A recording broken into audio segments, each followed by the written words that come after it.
Hello students, welcome to the mind of science and maths. तो आज के video lecture में हम डिस्कस करेंगे refraction through rectangular glass slab कि जब किसी ग्लास के स्लैब पे लाइट की रे इंसिडेंट होती है तो कैसे रिफ्रैक्शन होता है, ये डिस्कस करेंगे। तो बच्चों, इसे डिस्कस करने के लिए, इसे समझने के लिए हमने एक रेक्टेंगल शेप की ग्लास की स्लैब ली, ट्रांसपेरेंट ग्लास की एक स्लैब ले ली जिसकी थिकनेस थी स्मॉल टी। उसकी थिकनेस क्या मान ली हमने? Small T. ये ABCD एक स्लैब है रेक्टेंगल ग्लास की और इसकी थिकनेस कितनी है? टी। तो ये ग्लास स्लैब है। अब ग्लास और बाहर क्या है? एयर। एयर एक रेयर मीडियम है जबकि ग्लास उसके कंपेयर में एक डेंसर मीडियम है। इसकी जरूरत पड़ेगी रिफ्रैक्शन में, तो मीडियम चेंज हो गई इसलिए लिखा। अब बच्चों, मान लो कोई लाइट की रे ऐसे आई, तो बेटा जो रे आती है उसे आप क्या बोलते हो? Incident ray. तो ये कौन सी रे हो गई बच्चों? Incident ray. इस पॉइंट पर टकराई, ये पॉइंट ऑफ इंसिडेंस, ये तो हम डिस्कस कर चुके हैं। अब पहला काम हम क्या करते थे बच्चों? पॉइंट ऑफ इंसिडेंस पर क्या ड्रॉ करते थे? एक नॉर्मल। तो नॉर्मल ड्रॉ कर दिया। ये क्या है बच्चों? एक नॉर्मल है। इंसिडेंट रे नॉर्मल के साथ जो एंगल बनाती थी उसे हम बोलते थे बच्चों आई, एंगल ऑफ इंसिडेंस। क्या बोलते हैं? Angle of incidence. यहां तक की चीजें क्लियर? अब समझो, बाहर एयर जो कि एक रेयर मीडियम, अंदर ग्लास जो कि एक डेंसर मीडियम। हमने रिफ्रैक्शन में प्रीवियस लेक्चर में पढ़ा, जब लाइट की रे रेयर से डेंसर मीडियम में जाएगी तो वो नॉर्मल के टुवर्ड्स बेंड हो जाएगी, टुवर्ड्स नॉर्मल बेंड हो जाएगी। तो देखो बच्चों, इस लाइट की रे को जाना तो चाहिए था ऐसे,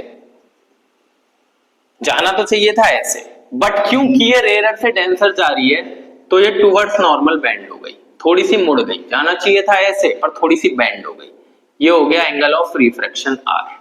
ये क्या हो गया? Angle of refraction r. भाई रिफ्रैक्टेड रे, ये इंसिडेंट रे थी, तो ये वाली रे आपकी कौन सी हो गई बच्चों? रिफ्रैक्टेड रे। कौन सी रे हो गई? रिफ्रैक्टेड रे। और रिफ्रैक्टेड रे नॉर्मल के साथ जो एंगल बनाता है वो angle of refraction, angle of refraction. तो आर हो गया एंगल ऑफ रिफ्रैक्शन। अब देखो, ये लाइट की रे आके इस वाले सरफेस पे भी टकराएगी। मैं इस सरफेस को 1 बोल देता हूं, ऊपर वाले को, नीचे वाले को 2। अब समझना बच्चों, जब ये लाइट की रे सरफेस 2 पे टकराएगी तो आपका पहला काम क्या होगा? यहां पर भी एक नॉर्मल ड्रॉ करना। कर लिया नॉर्मल ड्रॉ। इसके साथ जो एंगल बनाएगा वो एंगल ऑफ इंसिडेंस ही है क्योंकि यहां पर इंसिडेंट हुई है। बट समझो बच्चों, आपने ऑल्टरनेट एंगल पढ़े होंगे, जैसे Z है तो ये वाला एंगल क्या हो गया? Alternate angle. तो उसी तरह ये R है तो ये वाला एंगल भी क्या हो जाएगा बच्चों? R हो जाएगा। ये भी क्या हो गया? R हो गया। अब देखो, इस लाइट की रे को जाना तो चाहिए था सीधा ऐसे, पर क्योंकि ये ग्लास से वापस किस में जा रही है? एयर में। तो जब भी लाइट की रे डेंसर से रेयर मीडियम में जाती है तो वो अवे फ्रॉम नॉर्मल बेंड हो जाती है। तो ये आपका नॉर्मल है तो जानी चाहिए थी ऐसे, पर ये अवे चली गई, थोड़ा सा दूर भाग गई। और ये बाहर वाला जो एंगल है, जिस एंगल के साथ लाइट की रे बाहर निकली उसे हम बोलते हैं बच्चों E, एंगल ऑफ इमरजेंस। ये क्या है बच्चों?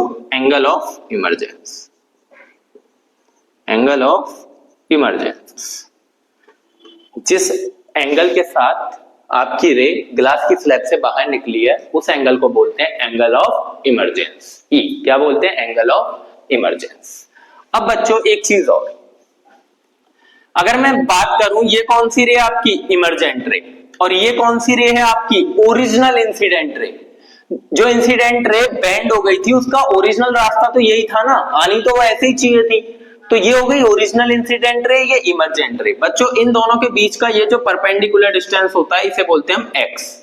और यहां पर जो x है बच्चों इसे बोलते हैं हम लेटरल डिस्प्लेसमेंट। क्या बोलते हैं? Lateral displacement. तो इस तरह ग्लास की स्लैब से रिफ्रैक्शन होता है। क्या?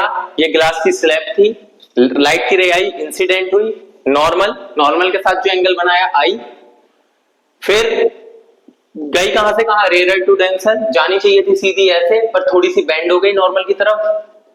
एंगल बनाया रिफ्रैक्शन का R। वापस आई, सरफेस 2 पे टकराई, यहां पे नॉर्मल ड्रॉ किया। अगर ये एंगल R तो अल्टरनेट एंगल से ये वाला भी क्या हो गया? R।